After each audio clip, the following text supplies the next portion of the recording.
একটি কাজ সম্পাদনের জন্য সর্বোত্তম পদ্ধতি তৈরি এবং স্পষ্টীকরণ করার মাধ্যমে স্ট্যান্ডার্ড কাজ শুরু হয়।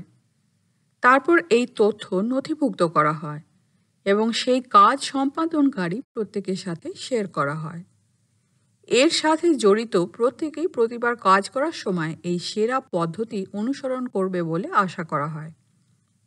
তার অর্থ এই নয় যে কাজ করার এই সর্বোত্তম পদ্ধতিটি তখন চিরস্থায়ী হয়ে যাবে, বরং প্রত্যেকেরই উচিত মান উন্নত করার জন্য কাজ করা এবং নতুন বেস্ট বা সেরা প্র্যাকটিস আবিষ্কার করার সাথে সাথে শেয়ার করা।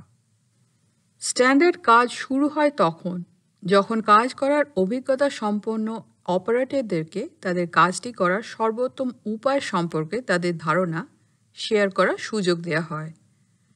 সর্বসম্মত সেরা উপায়টি লিখে নেওয়া হয় এবং সকল সহকর্মীর সাথে প্রথম স্ট্যান্ডার্ড কাজ ডকুমেন্ট হিসাবে শেয়ার করা হয়। নতুন স্ট্যান্ডার্ড পুরানো পদ্ধতির চেয়ে ভালো কিনা তা যাচাই করা হয় এবং যদি এটি ভালো হয় তাহলে সকল অপারেটরকে এই স্ট্যান্ডার্ডের উপর প্রশিক্ষণ দেওয়া হয়। একবার যোগ্য হয়ে গেলে কাজটি সম্পাদনকারী প্রত্যেক অপারেটর একইভাবে স্ট্যান্ডার্ড কাজের ডকুমেন্ট অনুযায়ী এটি করবে বলে আশা করা হয়। এর মানে এই নয় যে স্ট্যান্ডার্ড কাজটি এখন পাথরে খোদাই করা হয়ে গেছে, চিরকালের জন্য অক্ষত থাকবে। সম্পূর্ণ বিপরীত, এখানেই ধারাবাহিক উন্নতি কাজে লাগে। নতুন নতুন অনুশীলনগুলো আবিষ্কার করার সাথে সাথে সেগুলো শেয়ার করে নেওয়ার মাধ্যমে মান উন্নত করার জন্য প্রত্যেকেরই ক্রমাগত কাজ করা উচিত।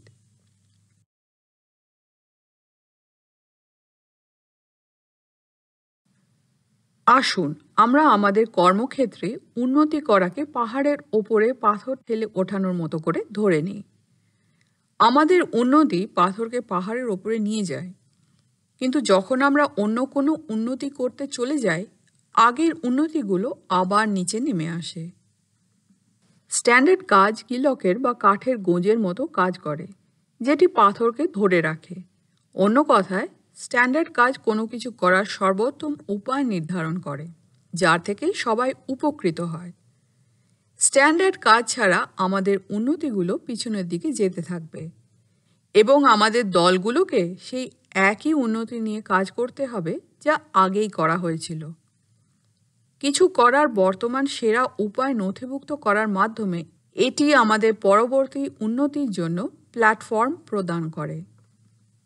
প্রক্রিয়াটি আরও উন্নত এবং মানসম্মত হওয়ার সাথে সাথে নতুন স্ট্যান্ডার্ড আরও উন্নতির জন্য ভিত্তি হয়ে ওঠে।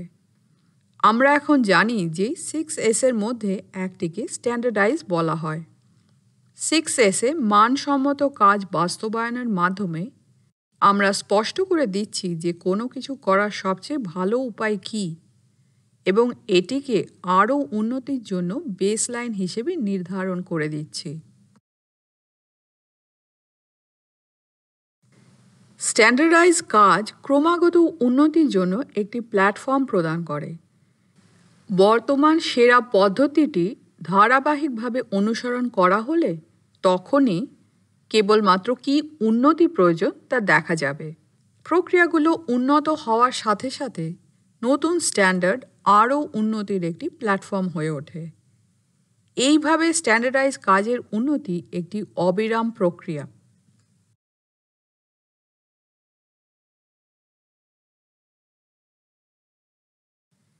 ঠিক 6S এর মতো স্ট্যান্ডার্ড কাজ আমাদের প্রক্রিয়াগুলোতে স্থিতিশীলতা তৈরি করে, যাতে আমরা আরও উন্নত করতে পারি। 6S নিরীক্ষা আমাদের দলের 6S কর্মক্ষমতা মূল্যায়নের একটি মানসম্মত উপায় এবং স্ট্যান্ডার্ড কাজ ও 6S একে অপরকে কিভাবে সহায়তা করে আমাদের জন্য তা দেখার একটি দুর্দান্ত সুযোগ। 6S অডিটের বিভিন্ন বিভাগ দেখতে এবং স্ট্যান্ডার্ড কাজ কিভাবে 6S এর প্রত্যেকটি এসকে সহায়তা করে তা দেখতে প্রতিটি ট্যাবে ক্লিক করুন।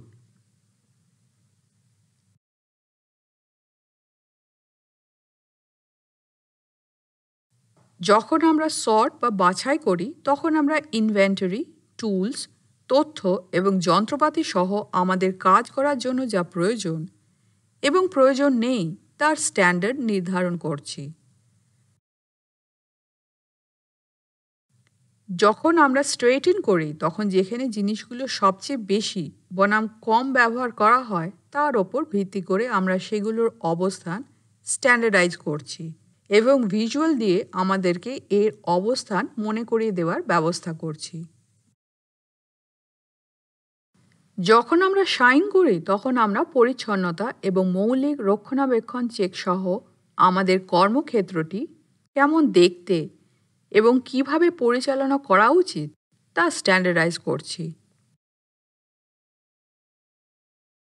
যখন আমরা সেফটি বাস্তবায়ন করি তখন আমরা কোন ঝুঁকির জন্য সতর্ক থাকতে হবে এবং নিরাপদ কর্মক্ষেত্র তৈরির জন্য কোন নিরাপত্তা সম্পর্কিত লক্ষণ, পদ্ধতি এবং সরঞ্জাম প্রয়োজন তা স্ট্যান্ডার্ডাইজ করছি।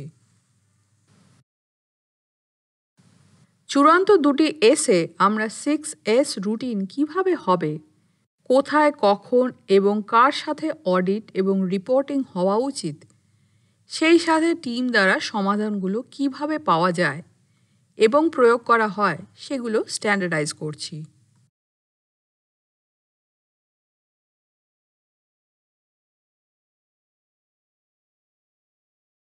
এটি অনেক ধাপের কোনো প্রক্রিয়ায় প্রযোজ্য স্ট্যান্ডার্ড কাজের একটি উদাহরণ। আমাদের কাজটি করার সর্বোত্তম উপায় কী তা স্পষ্ট করতে সহায়তা করতে পারে এমন সব তথ্য প্রদর্শন করে। লক্ষ্য করুন, এতে আছে প্রতিটি প্রক্রিয়া এবং কাজের একটি পরিষ্কার বিস্তারিত রূপরেখা, বর্তমান বেস্ট প্র্যাকটিসের বর্ণনা, কাজটি সম্পন্ন করার জন্য একজন ব্যক্তিকে যে ক্রম অনুসরণ করতে হবে, নিরাপত্তা, গুণমান এবং কর্মক্ষমতা সম্পর্কিত মূল বিষয়গুলি, কেন নির্দিষ্টভাবে কোনো কাজ করা হয় তার ব্যাখ্যা, গ্রাহকের চাহিদা মেটাতে হলে যে হারে পণ্য উৎপাদন করতে হবে, কাজ ইন প্রোগ্রেস ইনভেন্টরি স্ট্যান্ডার্ড পরিমাণ যা ব্যবহার করা উচিত এবং পাওয়া উচিত। একবার স্ট্যান্ডার্ড কাজের ডকুমেন্টেশন সম্পূর্ণ হয়ে গেলে এটি কয়েকজন টিম মেম্বারের সাথে পরীক্ষা করা যেতে পারে এবং যদি এটি পরিকল্পনা অনুযায়ী কাজ করে তাহলে সেই কাজটি করে এমন সকল কর্মীদের এই উন্নত পদ্ধতিতে প্রশিক্ষণ দেওয়া উচিত। নিশ্চিত করুন যে স্ট্যান্ডার্ড কাজের ডকুমেন্টেশনে শুধুমাত্র প্রাসঙ্গিক তথ্য রয়েছে এবং এটি দীর্ঘ মন্তব্য, ইন্ডাস্ট্রির নিজস্ব পরিভাষা যা সবাই হয়তো বুঝতে সক্ষম হবে না বা শেষ ফলাফলে কোনো বাস্তব প্রভাব নেই এমন নির্দেশনা থেকে মুক্ত।